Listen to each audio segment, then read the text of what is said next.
हरि ओम।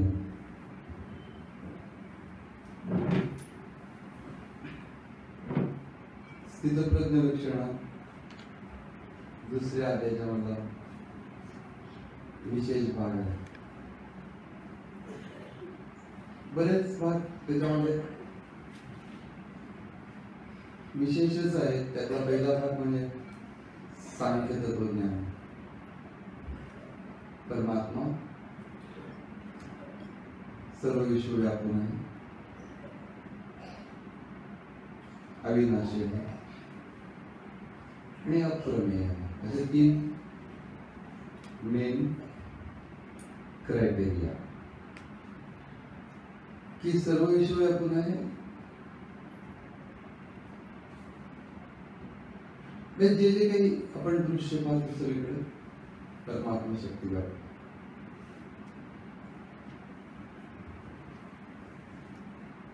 नंतर इम्युटेबल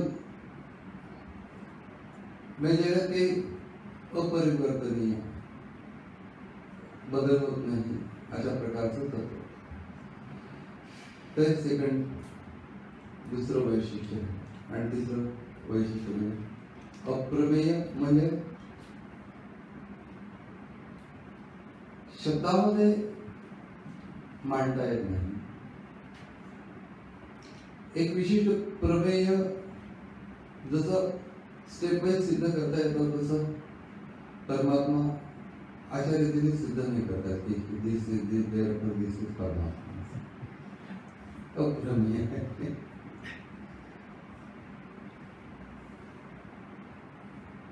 या तीन बेसिक गोष्टी आहेत. आणि मग बाकीचे सगळे जे काही लक्षण सांगितले त्याचे बेसिक तीनच आहेत. कोणी विचारलं की परमात्मा तत्व याच्याबद्दल तुमचा कन्सेप्ट काय आहे, तर या तीन गोष्टी: सर्वव्यापी, अपरिवर्तनीय म्हणजेच अविनाशी.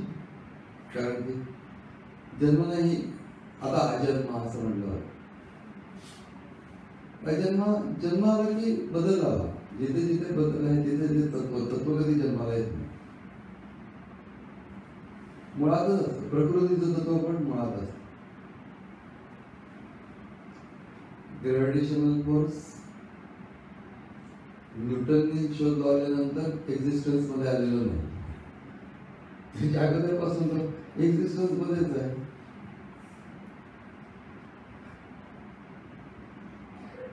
पांडुरंग शास्त्रीने त्याच्याबद्दल असं म्हणते की त्याच्या अगोदर काय फळ आकाशात उडून जात नव्हते, खालीच पडत होते. म्हणजे अपरिवर्तनीय हा दुसरा भाग आहे की परिवर्तनच नाही. अमर म्हणजे विनाश नाहीच आहे. याचं कारण जन्म नाही म्हणून विनाश.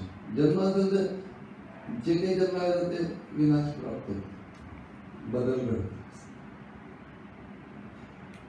तत्वाचा कन्सेप्ट आपण समजतो. हे सगळं अनुभूतीच्या पातळीवर कसं येईल, विचाराच्या पातळीवरती झटकन येऊ शकतात.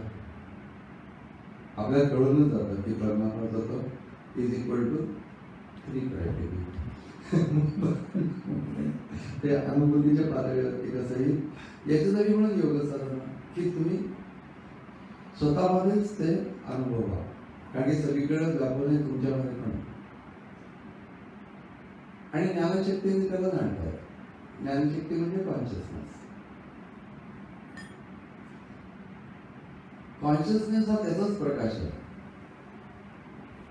तर त्याच्या प्रकाशाने त्याला कसं उलट जाणता येईल, तर ज्ञानेश्वर महाराजांनी असं म्हटलेलं आहे की सूर्याच्या प्रकाशात सगळं जग दिसतं, पण सूर्य पाहायला त्याचाच प्रकाशात पाहायला लागेल. दुसऱ्या कुठल्या प्रकाशात पाहणार किंवा सूर्याला बॅटरी लावून पाहायला थोडं लागत नाही. त्यावेळेस ज्या प्रकाशामध्ये विश्व प्रतीत होतं त्याच प्रकाशामध्ये सूर्य पण प्रतीत होतो. त्याचाच प्रकाश ही गोष्ट खरी, पण त्याच्याच प्रकाशामुळेच आम्हाला समजतं, दिसतं. तो पण आम्हाला त्याच्याच प्रकाशामध्ये दिसतो. म्हणून ज्ञानशक्ती हा प्रकाश इम्पॉर्टंट. हे ज्यांनी जाणलेलं आहे त्यांची प्रज्ञा म्हणजे विशेष बुद्धी, एकदम पक्की स्थिर होती,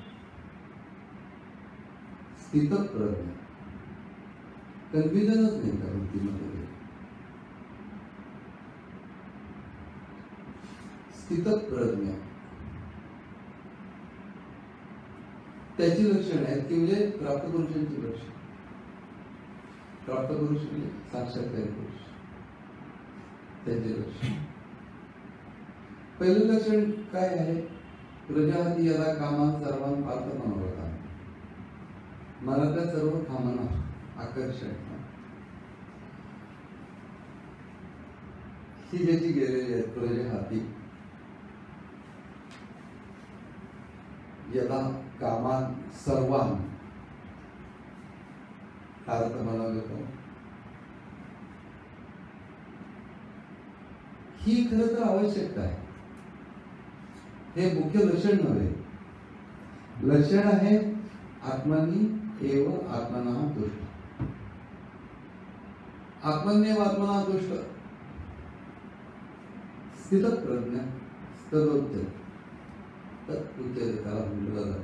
आत्मनी एव आत्मना तुष्ट म्हणजे बाह्य कुठल्याही गोष्टीवरती संतुष्टी अवलंबून आहे. संतुष्ट आहे, तुष्ट आहे, पण स्वतःच्या आतमध्ये असलेल्या ज्ञानामुळे संतुष्ट आहे. ते ज्ञान कुठलं आहे? आत्मनी एव, आत्म्यामध्ये. आत्मनी सप्तमी आहे. आता ते आपण लक्षात नाही ठेवलं. एव म्हणजे फक्त एव आत्मना तुष्ट. आत्मना एव तुष्ट, स्वतःच्या मध्ये स्वतःनीच तुष्ट आहे. तत्वाचं ज्ञान झालेलं आहे स्वतःच्या आत्म्यात. हे त्याचं मुख्य लक्षण आहे. बाकीच्या गोष्टी आहेत त्या सगळ्या आहेतच लक्षण. दुःखाने उद्विग्न होत नाही, सुखाची स्पृहा नसते, हे सगळं ह्या एका लक्षणावर अवलंबून आहे. कारण की जे काही मिळवायचं ते मिळालेलं, त्यामुळे बाकी इतर गोष्टी विशेष वाटत नाही. लोकमान्य टिळक ज्यावेळेला मंडाल्यावरून सुटून आले, त्यावेळेला मंडाल्यावरून सुटून आल्यानंतर सगळ्या गीताचे ग्रंथ तिथं घेऊन झाला.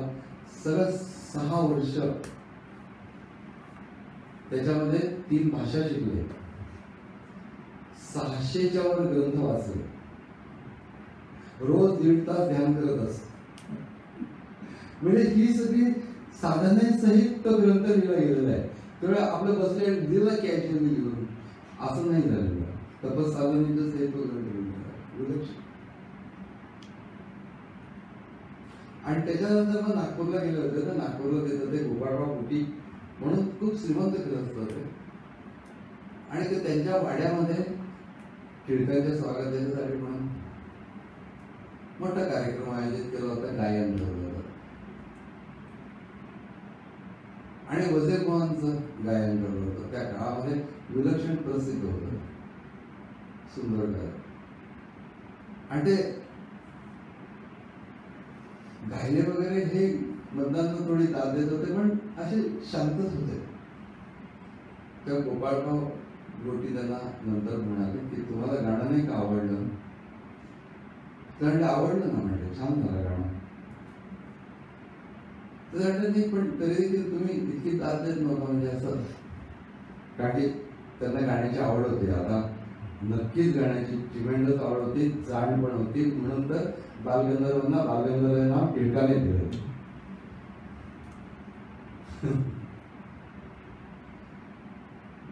तर म्हणजे तुम्हाला आवडलं नाही का? नाही आवडलं म्हणलं, मग तुम्ही दाद विशेष देत नव्हता. त्याच्यावर त्यांनी असं वाक्य उद्गारलं की गेली 6 वर्ष भगवंताच्या मुखातून भगवद्गीत ऐकत असल्यामुळे मानवी गीत रुचेनच झालं. सॉलिड काव्य म्हणून बोलत असत टिळक, म्हणजे सरकारचे डोकेट काढणार आहे का, एवढंच ते बोलले असेल. स्वराज्य हा माझा जन्मसिद्ध हक्क आहे, तिथं ते बोललेच. पण असं काव्यमय पण बोलत असत. 6 वर्ष भगवंताच्या मुखातून भगवद्गीता ऐकत असल्यामुळे मानव गीत रुचेन असं झालंय. कांची कितीही गुणाचं म्हणजे कांची कितीही छान झालेली असते तरी अमृताची चव ज्याने चाललेली असेल त्याला इतकी आकर्षित नाही करू शकत. तीच गोष्ट इथं सांगता आहेत. आत्मनी एव आत्मा.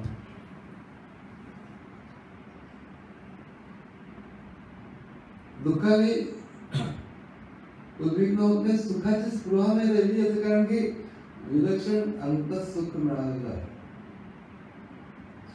ह्या गोष्टी आम्ही इमॅजिन करायला काय असेल. कुठल्याही टीव्हीच्या ऍडव्हर्टाईज मध्ये अंतःसुख येत नाही. अंतःसुखांतरारा अंतर्ज्योतिर्गमयः संयोगी ब्रह्मनिर्वाण ब्रह्मभूतो निगच्छति.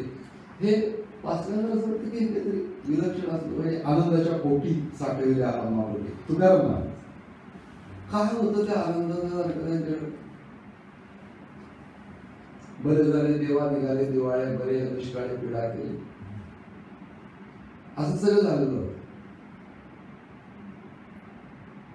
बरे झाले देवा पाहिलं कर्कशा बरी ही दुर्दशा जनामध्ये. असं सगळं असताना आनंदाच्या पोटी साठलेल्या आम्हा पोटी प्रेमा चालला प्रवाह नाम जवळ अखंड खंडे ना जीवन रामकृष्ण नारायण थोडी ऐक्य परत तुका म्हणे समतील. म्हणजे परत तीराला जाण्याची गरज नाही, अलीकडच्या तीरावरती मार्ग भेटलेला आहे. समज पृथ्वीच्या नंतरचं कोणी सांगितलं गॅरंटी काय. पृथ्वीच्या अगोदरच प्राप्त झालं. परत तीर नावाचं नाही आला. आईचं तिरीच आहे माझ्याजवळ.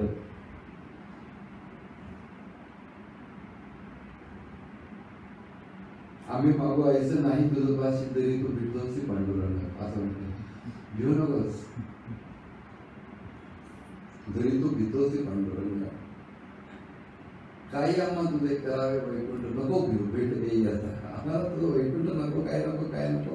तुका म्हणे तुझी कोणतं घे दसोडी परी आणि बोडी दर्शनाची.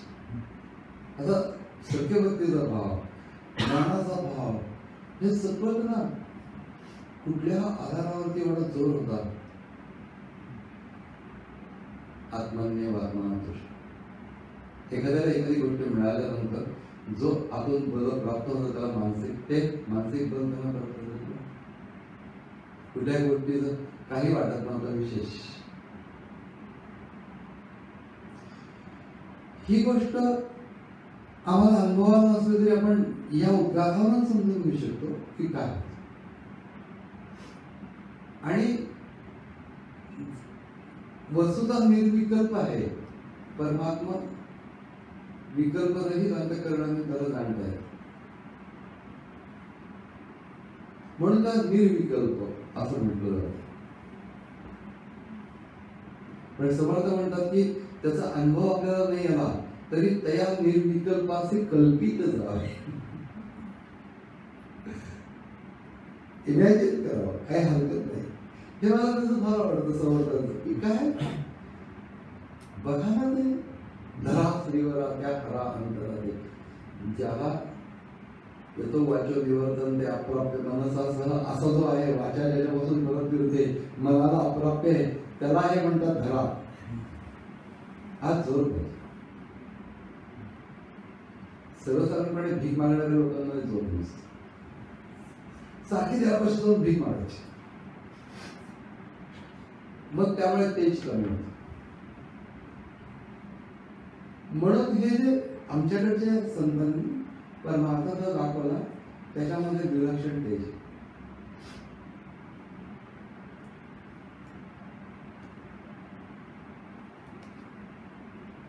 तुका म्हणे जाऊ वैकुंठात चालत बैसून निवांत सुख भोगू.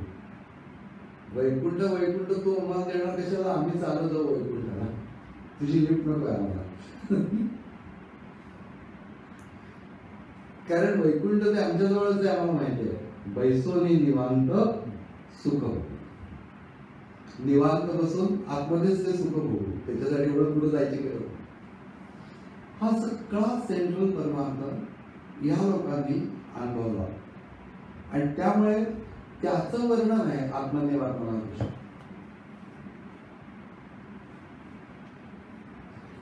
कुणीतरी काही मोळी दिली महाराजांना, ऊसाची मोळी. ते महाराज डोक्यावरून घेऊन त्याच्यानंतर एक पोरगा आला, बाबा ऊस द्या ना, ते काढून दिलं. आता एका दिवस म्हटल्यानंतर सगळी पोरं एका बाजूने एका बाजूने एका बाजूने ऊसाची मोळी अख्खी सगळे वाटून एकच काम करायचं. घरी आल्यानंतर बायको भयंकर चिडलेली होती. जे आपटलं ते 2 तुकडे आले, बरं आले म्हणजे 2 तुकड्यांमध्ये. आता ही गोष्ट याच्यासाठी म्हणजे आत्यंतिक स्थिरता पाहिजे अंतःकरणाची. ती विलक्षण स्थिरता कुठून आली? हा जो माझ्या मुलांच्यासाठी किमान 2 ऊस तरी ठेवले पाहिजेत असं त्यांच्या मनात आलं नाही. मनात आलं नाही. ही गोष्ट काहीच नाही माझं. ऐहिकावरती लक्ष नाही, कशातही घुटमळत नाही.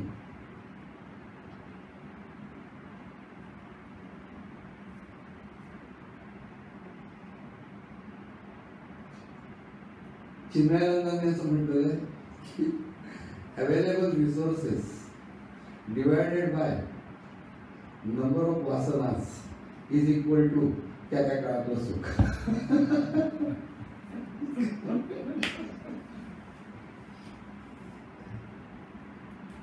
जितक्या वासना जास्त डिनॉमिनेटर तितके divided divided divided divided divided करा. शेवटी काय हातात.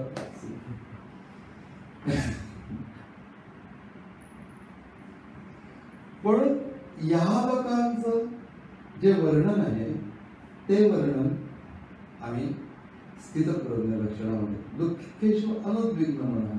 दुःख होतेच नाही, उद्विग्न नाही. गेलं सगळं असं त्याला वाटत. बरं झालं गेलं असं पण नाही वाटत. आता स्वामींच्याकडे एकदा असं झालं होतं, 4-5 जवळचे लोक एका मागून गेले नात्यात आणि स्वामी शांत होते. तर मीच त्यांना विचारलं की स्वामी, ज्ञानीपुरुषाला दुःख होत नाही का?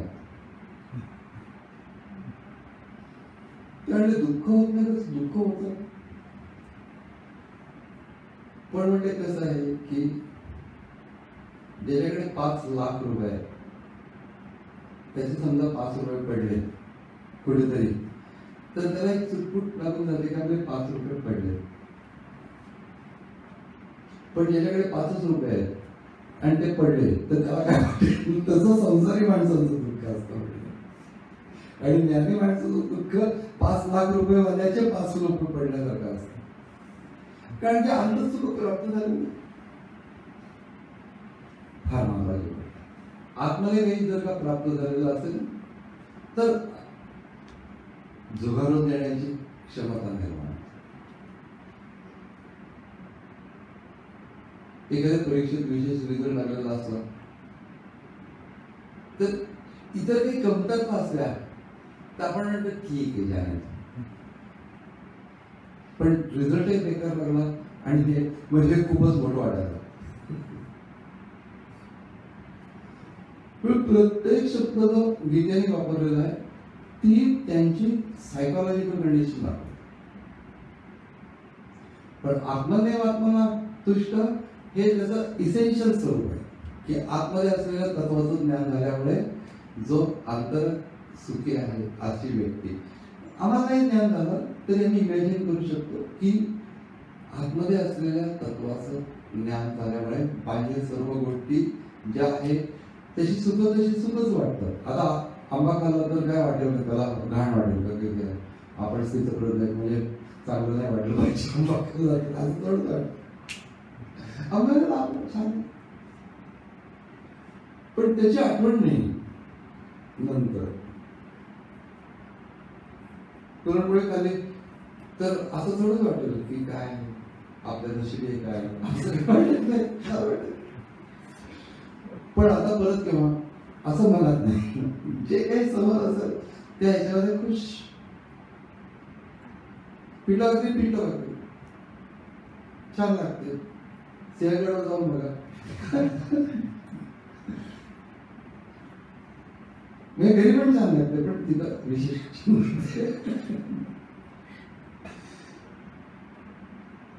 मूडचा प्रश्न असतो.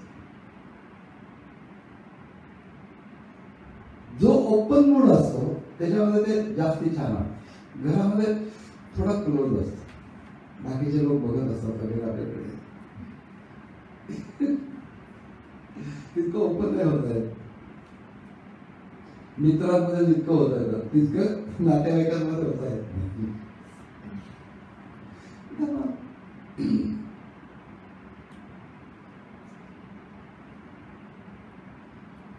कुणी काय बोलू आपलं, कुणी एक शब्द बोलता का मला आता परफेक्ट असणार.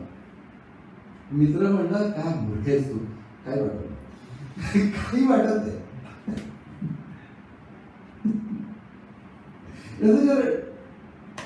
ओपननेस ऑफ माइंड अशा प्रकाराने ज्यावेळेला एखाद्याचं माइंड मोकळं असतं पूर्णपणे, त्याला सगळ्यांच्या बाबतीत मैत्र असत. म्हणून ज्ञानेश्वर महाराज मागितलं भूता परस्परा पडो मैत्र जीवाचं.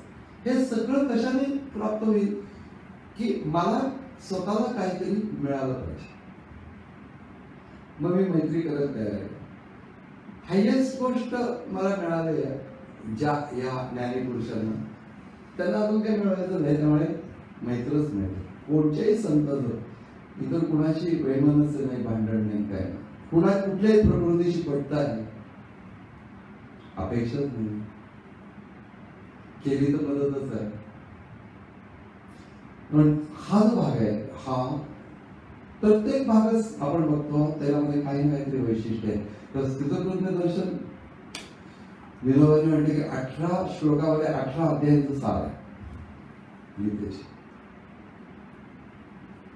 विशेष पण ज्यावेळेला आपण चिंतनमान सहित करत होतो, कारण की पूर्वी जे सत्याग्रही लोक होते ना, त्यांचे कॅम्प्स असायचे आणि निरनिराळे आश्रम, आणि त्या सगळ्या ह्याच्यामध्ये हे स्थितप्रज्ञ दर्शन म्हणायची अशी गांधीजींनी कंपल्शन केलेलं होतं.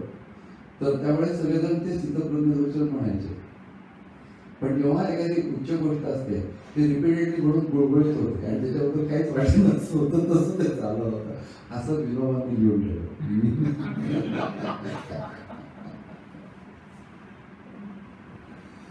पण ती गोष्ट महत्वाची आहे, पण त्या गोष्टीचं महत्व आम्ही जर का त्याच्यामध्ये डोकं घातलं तर ते आम्हाला कळणार की असं का म्हटलं, याला महत्व काय. पण जेव्हा मी स्वाध्याय करू, आता जे सध्या चाललेलं आहे ज्ञानी पुरुषांची लक्षणं हे किंवा दैवी गुणसंपत्ती, हे सध्या स्वाध्याय चाललेले, ते सगळे पर्सनॅलिटी डेव्हलपमेंटच आहे. अवयव पर्सनॅलिटी डेव्हलपमेंट आहे. भीती वाटली नाही पाहिजे, पण कशाची भीती वाटली पाहिजे आणि कशाची वाटली नाही पाहिजे हे जिला कळतं तिला सात्विक बुद्धी असं. कशाची भीती वाटत नाही हा बेडरपणा आहे, पण तो सात्विक बुद्धी नाही म्हणतात. तर भीती काही गोष्टींची बाळगली पाहिजे, म्हणजे कॉशियस असली पाहिजे. आणि अवयव याच्यावरती महाराजांनी किती ब्युटिफुल लिहिलं आहे, ते सगळं आपण आता बघतो आहोत. पण मला जे सांगायचं की प्रत्येक भाग आपण जे बघतो आता ही स्थितप्रज्ञ लक्षण आपण बघतो, एका दुसराच आपण बघू शकणार, कारण की प्रत्येक श्लोक हा स्वतंत्र प्रवचनाचा विषय आहे, फुल प्रवचनाचा. पण प्रजातीय काम सर्वान पार्थमनोगता हे आवश्यकता, आणि त्यातनं कशाची आवश्यकता आहे, आत्मस्थितीवर राहण्याची आवश्यकता आहे. आत्मन्यवात्मना दृष्ट स्थितप्रज्ञ, the one who is in the state of consciousness of self, म्हणजे ज्ञानमय अवस्थेमध्ये कॉन्शियसनेस ऑफ सेल्फ हीच ती अवस्था आहे ज्ञानाचा विचार ही ती अवस्था नाहीये. सारखं डोक्यामध्ये ज्ञानाचा विचार करून करायचा की परमात्मा सगळीकडे आहे, व्यापून आहे, आतमध्ये आहे, बाहेर आहे, येणाऱ्या प्रत्येक व्यक्तीमध्ये अमक आहे, पण काय थोड्या वेळाने कंटाळा येतो विचार करायचा. जोपर्यंत मी एकदा तो प्रयोग केला होता, स्वामींना विचारलं होतं की सगळ्यात सूक्ष्म साधना कुठली, ते म्हणले की जे जे वेगवेगळं बोलतो ते जाणीचे भगवंत हा भक्तियोग निश्चितच जाणणार. सगळ्यात सूक्ष्म साधना म्हणजे चलो आपण सगळ्यात सूक्ष्म साधनाच करू. हे सगळे लोक स्थूल साधना करत बसतील, करत आपण पुढे जाऊ, सूक्ष्म साधना करू. त्या वयात पडायचा एक जोर असतात, काय काय मजा असते. मग जाताना पक्षी दिसला भगवंत आहे, झाड दिसलं भगवंत आहे, फुलं दिसली भगवंत आहे, सगळं जे दिसेल ते भगवंत आहे. माणसं येताना जाताना दिसतात भगवंत आहे, पोलीस दिसला थोडं थांबलं पण भगवंत आहे. इथपर्यंत सगळं झालं. पण जेव्हा का माझ्या विरुद्ध असलेली एक व्यक्ती मला दिसली तेव्हा काही मन म्हणायला तयार होता की भगवान.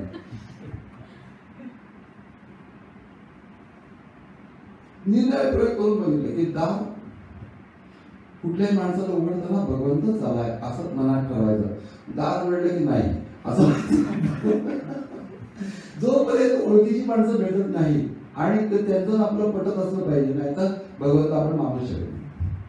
पक्षी बिक्षी काय आपल्याला विरोध करत नाही, तेवढून जातात बिचारे, झाड विरोध करत नाहीत. पण माणसं नो भगवंत.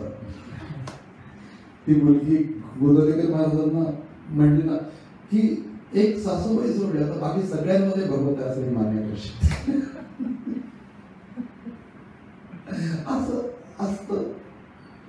म्हणून ते आम्ही वैचारिक दृष्टीने ठरवण्यावरती ते ज्ञान अवलंबून असतं. अनेक वेळेला वैचारिक दृष्टीने आम्ही ठरवलं, 1000 वेळेला ते म्हटलं तरी देखील ते ज्ञान या स्थितीमध्ये येत नाही. ज्या वेळेला आम्ही शांत बसून स्वतःच्या आतमध्ये असलेलं चैतन्य तत्व अनुभवतो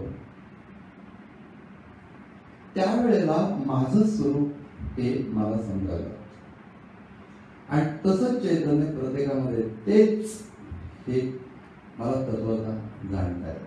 मग व्यक्तिमत्वाचा फरक राहतो, पण ही जी धार आहे ना विरोधाची ती खूप बोधपूर्ण असं थोडस सोडून देण्याची प्रवृत्ती वाढते. प्रॅक्टिकल उपयोग खूपच आहे याच्यामध्ये, परंतु तो इथे मांडलेला नाहीये. त्यांनी फक्त त्यांची स्थिती काय ते मांडली आणि दॅट इज व्हेरी इम्पॉर्टंट. की काय इम्पॉर्टंट आहे आम्हाला ती गाठायची आहे म्हणून ती इम्पॉर्टंट. बाकी तर आम्ही अचिव्हमेंट्स करूच ऐहिक जीवनामध्ये, ज्या ज्या अचिव्हमेंट्स असतात प्रयत्न जरूर करू, त्या अचिव्हमेंट्स करण्याचा प्रयत्न करू, अचिव्हमेंट्स करू, सगळ्या गोष्टी आहेत आणि त्याला मूल्य पण आहे, शंकाच नाही. उत्साह येतो जीवन जगण्यात.